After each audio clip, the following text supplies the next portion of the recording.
आज हम बात करेंगे एक ऐसी जगह के बारे में जिसका इतिहास 5000 साल पुराना है, जिसे भागवत का जन्म स्थान भी कहा जाता है।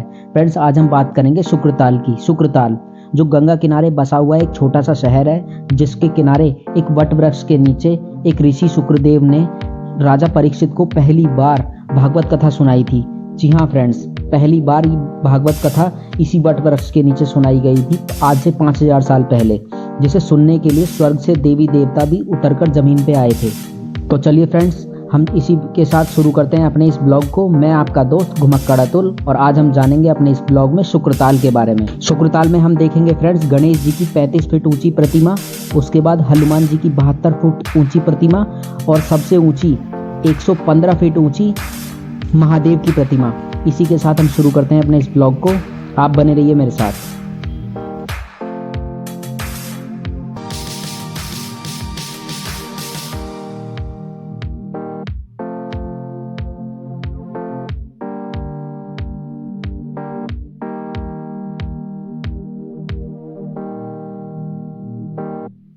फ्रेंड्स, मैं इस समय पहुंच चुका हूं शुक्रताल मेन गेट के सामने। ये जो आप अपनी स्क्रीन के ऊपर देख रहे हैं, मैं आपको कुछ जानकारी देना चाहूँगा फ्रेंड्स। ये शुक्रताल मेन गेट जो है, अगर आप इसमें राइट साइड पे जाएंगे तो यहाँ पे आपको वट वृक्ष मिलेगा और भागवत स्थान मिलेगा, और अगर आप इसमें लेफ्ट हैंड साइड पे जाएंगे तो यहाँ पे आपको शुक्रताल का गंगा घाट मिलेगा।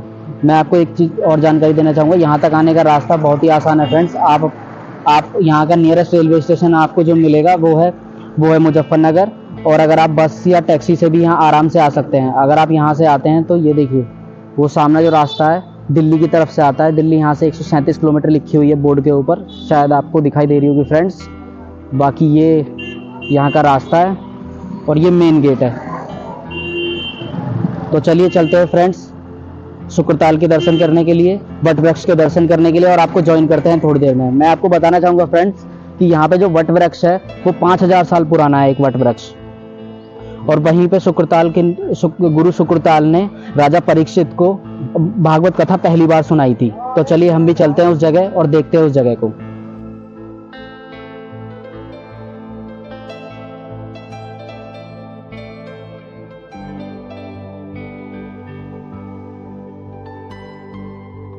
दोस्तों, आज मैं आ पहुंचा हूं हिंदुओं के सबसे पवित्र तीर्थ स्थलों में से एक शुक्रताल। शुक्रताल जो दिल्ली से हरिद्वार जाते समय बीच में एक स्थान पड़ता है, जिसकी दिल्ली से दूरी लगभग 155 किलोमीटर के करीब है। ये शुक्रताल जो है वो गंगा नदी के एक छोटे से भाग के साथ बसा हुआ एक छोटा सा शहर है, जिसका इतिहास 5000 साल पुराना है। ऐसा बताया जाता है फ्रेंड्स, या ऐसी मान्यता है फ्रेंड्स, कि शुक्रताल में शुक्रदेव गोस्वामी जी ने 5000 साल पहले एक राजा परीक्षित हुआ करते थे, उनको सबसे पहले भागवत कथा सुनाई थी, और तभी से यहाँ शुक्रताल को फेमस हो गया है। शुक्रताल की जो धार्मिक स्थल होने की वजह से यहाँ लोगों में बहुत मान्यता है, क्योंकि ये गंगा किनारे बसा हुआ है। यहाँ समय समय पर लोग गंगा किनारे जो मेला लगता है या गंगा स्नान होता है, उस पर स्नान करने लोग आते हैं और अपनी धार्मिक परंपरा निभाते हैं। तो बहुत ही प्राचीन इतिहास है शुक्रताल का। ये बहुत ही बढ़िया घाट बना हुआ है। यहाँ पे गंगा स्नान भी होता है फ्रेंड्स। जब भी गंगा स्नान किया जाता है तो यहाँ पे अच्छे खासी भारी संख्या में श्रद्धालु आते हैं। शुक्रताल के घाट पे फ्रेंड्स आपको मंदिर भी देखने के मिल जाएंगे। मैं आपको उस मंदिरों के दर्शन करा देता। यह है हमारा श्री गंगा माता मंदिर, जो अभी समय होने के कारण बंद हो गया है। ये यहाँ पे हमारा घाट, बहुत ही साफ सुथरा सा घाट है फ्रेंड्स। ज़्यादा भीड़ भी नहीं है, क्योंकि यहाँ पे अभी कोई गंगा स्नान नहीं है। जैसे अभी यहाँ 3-4 दिन पहले ही गंगा स्नान हो रहा था, तो तब यहाँ पे अच्छी खासी भीड़ रहती है। काफ़ी लोकल या दूर दूर से लोग भी आते हैं, जैसे देश विदेश, क्योंकि इतिहास है यहाँ का प्राचीन, तो देश विदेश से लोग भी घूमने आते हैं। काफ़ी अच्छा पर्यटक स्थल है ये। तो चलिए हम आपको थोड़ी देर में ज्वाइन करते हैं और मिलते हैं आपसे थोड़ी देर में। तब हम चलते हैं यहाँ से आगे शुक्रताल में आगे घूमने के लिए। गंगा मैया के दर्शन हमने कर लिए हैं। स्नान हम घर से करके आए थे, पर थोड़ा सा हमने जल पी लिया है और अपने ऊपर छिड़क भी लिया है। बाकी अब हम आके चलेंगे शुक्रताल में, और जो वट वृक्ष है, जो यहाँ का इतिहास है, जो मंदिर है, वो आपको आगे दिखाते हैं। आपके आगे वीडियो में आप बने रहिए हमारे साथ। फ्रेंड्स, यहाँ पे शुक्रताल गंगा घाट के किनारे ही यहाँ पे बना हुआ है राष्ट्रीय सैनिक संस्थान। ये कारगिल शहीदों की याद में बनाया हुआ है, और यहाँ पे देखिए कारगिल का टैंक भी रखा हुआ है।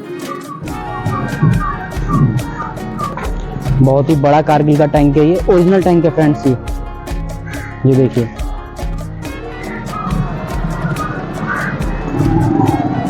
फ्रेंड्स शुक्रताल के गंगा घाट के दर्शन करने के बाद मैं अब आ चुका हूँ। अब मैं जा रहा हूँ मतलब शुक्रताल वट वृक्ष की तरफ देखने, और जहाँ पे पहली बार भागवत कथा सुनाई गई थी राजा परीक्षित को। तो चलिए आप भी देखिए, ये रास्ता है जहाँ पे हम वट वृक्ष की तरफ जाएंगे।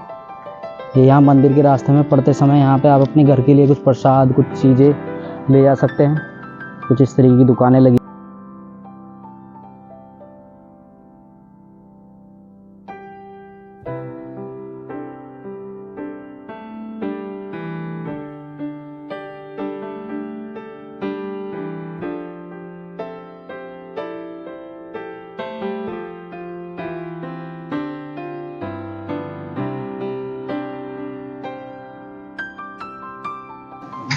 फ्रेंड्स मैं सुखदेव द्वार से अंदर आया हूँ, और यहाँ अब हम ये कुछ मंदिर परिसर के अंदर कुछ भवन बने हुए हैं, और यहाँ हम ऊपर जा रहे हैं वट वृक्ष की तरफ।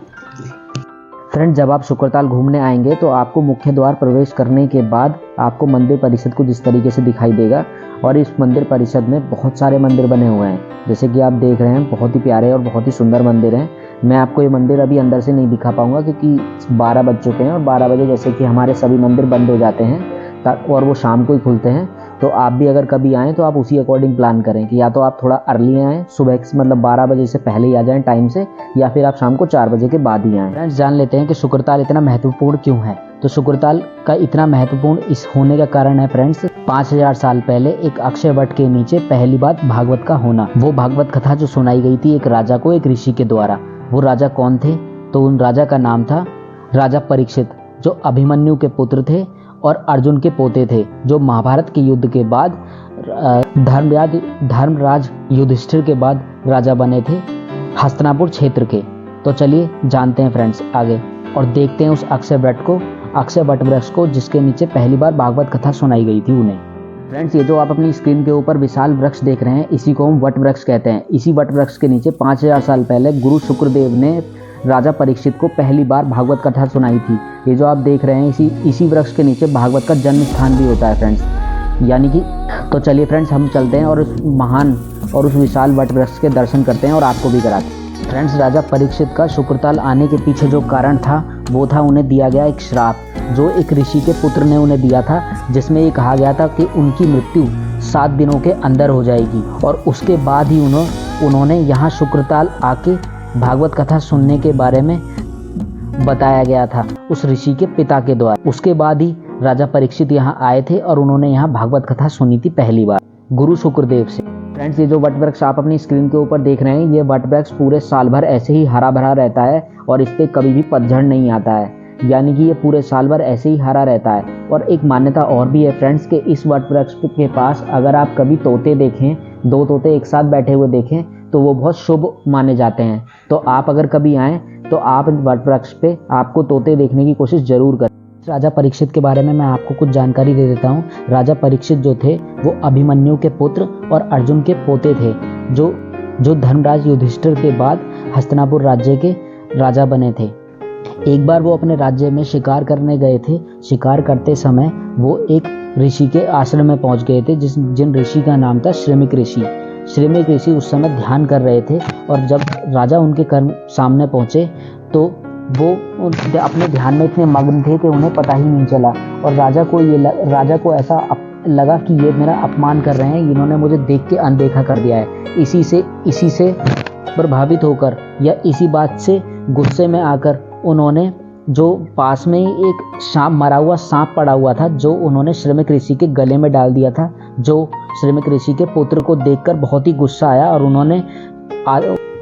और श्रृंग ऋषि ने राजा परीक्षित को एक श्राप दिया, जिसमें कहा गया कि उनकी मृत्यु 7 दिनों के भीतर हो जाएगी, जिसका पता बाद में उनके पिता को लगा, यानी कि श्रमिक ऋषि को। और वो इससे अपने पुत्र से बहुत नाराज हुए कि तुमने राजा को ऐसा श्राप नहीं देना चाहिए था। और इसी के बाद उन्होंने राजा को भागवत कथा सुनने के लिए कहा और उन्होंने शुक्रताल के बारे में उन्हें बताया। तब राजा परीक्षित शुक्रताल आए थे, और उसके बाद ही उन्होंने यहाँ पर आकर के नीचे ही एक मंदिर बना हुआ है जिसमें 2 प्रतिमाएं स्थापित हैं, जैसे कि आप अपनी स्क्रीन के ऊपर देख ही रहे हैं। कि एक तरफ बैठे हुए हैं गुरु शुक्रदेव और दूसरी तरफ बैठे हुए हैं राजा परीक्षित। तो राजा परीक्षित जो हैं वो गुरु शुक्रदेव से यहाँ इसी वट वृक्ष के नीचे बैठकर पहली बार भागवत कथा सुन रहे हैं। अब उस जगह पे ये छोटा सा मंदिर बना दिया है। ये वही वास्तविक जगह है फ्रेंड्स, जहाँ पे पहली बार भागवत कथा सुनाई गई थी। इसी वृक्ष के नीचे पहली बार भागवत कथा का जन्म हुआ था।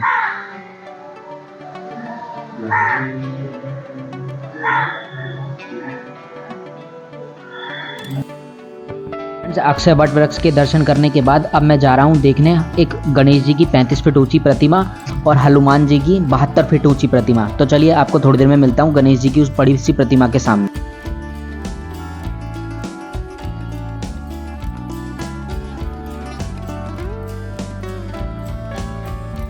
फ्रेंड्स, ये अक्षय वट देखने के बाद मैं आया हूँ गणेश जी की मूर्ति देखने। ये जो आपके सामने है, ये जो आपके सामने गणेश जी की मूर्ति है, ये 35 फीट ऊंची मूर्ति है फ्रेंड्स।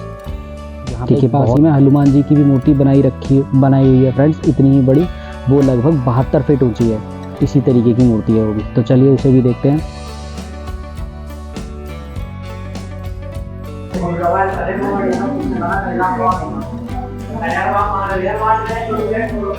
सो फ्रेंड्स, मैं इस समय जा रहा हूँ हनुमान द्वार क्रॉस करके हनुमान जी की बड़ी मूर्ति देखने।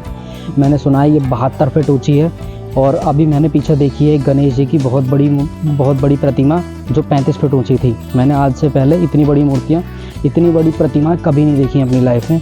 तो ये मेरा फर्स्ट टाइम है। तो चलिए फ्रेंड्स, देखते हैं इन मूर्तियों को, इन प्रतिमाओं को, और देखते हैं कितनी खूबसूरत है। हम आज के सामने ये हमारे बजरंगबली का मंदिर है।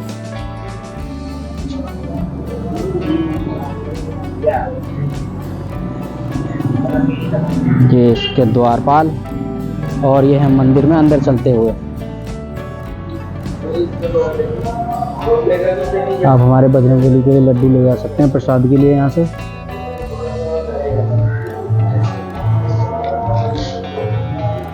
ये देखिए हमारे बजरंगबली की एक 72 फीट ऊंची प्रतिमा।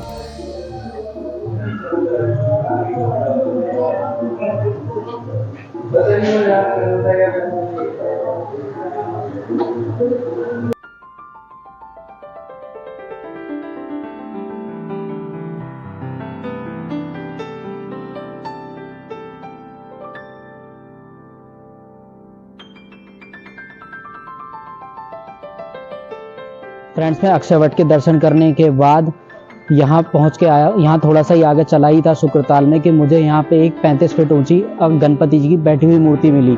देखिए कितने बड़े। मैंने आज से पहले कभी इतनी बड़ी गणपति जी की मूर्ति नहीं देखी थी फ्रेंड्स। ये मेरी लाइफ का फर्स्ट एक्सपीरियंस है। यहाँ पे मुझे पता चला कि यहाँ पे अभी आगे एक हमारे बजरंगबली की भी ऐसी ही एक प्रतिमा है जो 72 फीट ऊंची है, और एक हमारे शिव जी की भी प्रतिमा है जो लगभग 110 फीट ऊंची है। मैं उन दोनों को देखने भी जरूर जाऊंगा फ्रेंड्स। तो चलिए आप बने रहिए मेरे साथ इस ब्लॉग में। मैं आपका दोस्त घुमक्कड़ अतुल।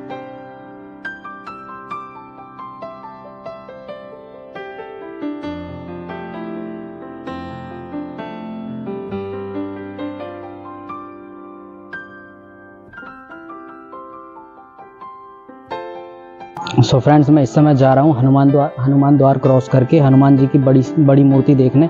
मैंने सुना है ये 72 फीट ऊंची है। और अभी मैंने पीछे देखी है गणेश जी की बहुत बड़ी प्रतिमा जो 35 फीट ऊंची थी। मैंने आज से पहले इतनी बड़ी प्रतिमा कभी नहीं देखी अपनी लाइफ में। तो ये मेरा फर्स्ट टाइम है। तो चलिए फ्रेंड्स, देखते हैं इन मूर्तियों को, इन प्रतिमाओं को, और देखते हैं कितनी खूबसूरत है। हम आज के सामने ये हमारे बजरंगबली का मंदिर है।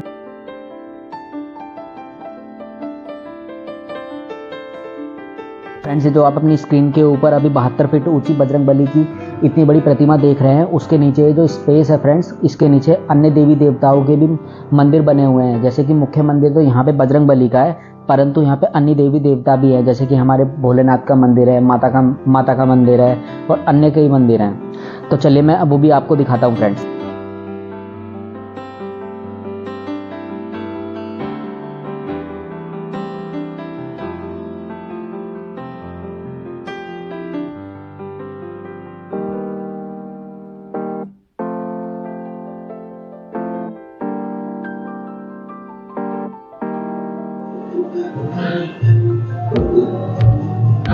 ये 72 फीट ऊंची प्रतिमा है फ्रेंड्स। मैंने आज से पहले इतनी बड़ी प्रतिमा एक ही बार देखी है बजरंग बली की, जो दिल्ली के कर्नाट प्लेस में है, नहीं दिल्ली के करोल बाग में देखी है मैंने वो फ्रेंड्स। और उसके बाद दूसरी प्रतिमा मैंने यहीं पे देखी है। एक हमारे भोलेनाथ की प्रतिमा भी है जो 110 फीट ऊंची है, हम वो भी देखने चलेंगे फ्रेंड्स अभी। सो फ्रेंड्स मैं पहुंच चुका हूँ शिव मंदिर शुक्रताल।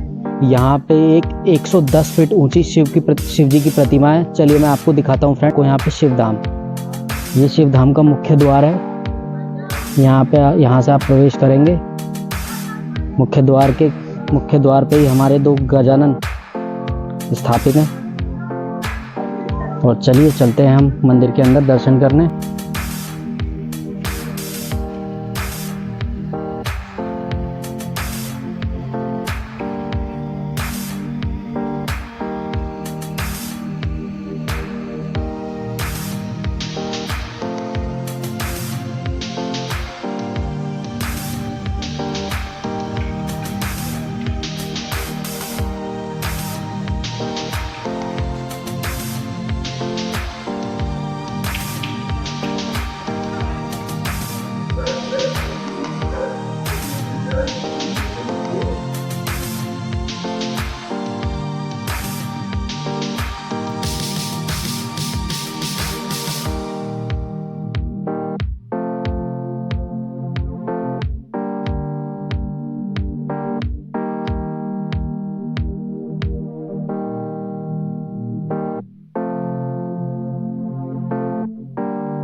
सो फ्रेंड्स मैंने शुक्रताल पूरा घूम लिया है। शुक्रताल में जो हमारी जितनी भी चीज़ें थी मैंने वो सब चीज़ देख ली हैं, कवर कर ली हैं। आप भी कभी शुक्रताल आएँ और ज़रूर देखें। भागवत जन्म स्थान है वो ज़रूर देखें। और ये जितनी भी हमने प्रतिमा देखी हैं वो सभी देखें। इन सब में मंदिर हैं छोटे छोटे। हमारे भोलेनाथ का मंदिर है, गणपति जी का मंदिर है। आप आएँ, दर्शन करें। और इस वीडियो में बने रहने के लिए धन्यवाद। Thank you for watching this video. मैं आपका दोस्त घुमक्कड़।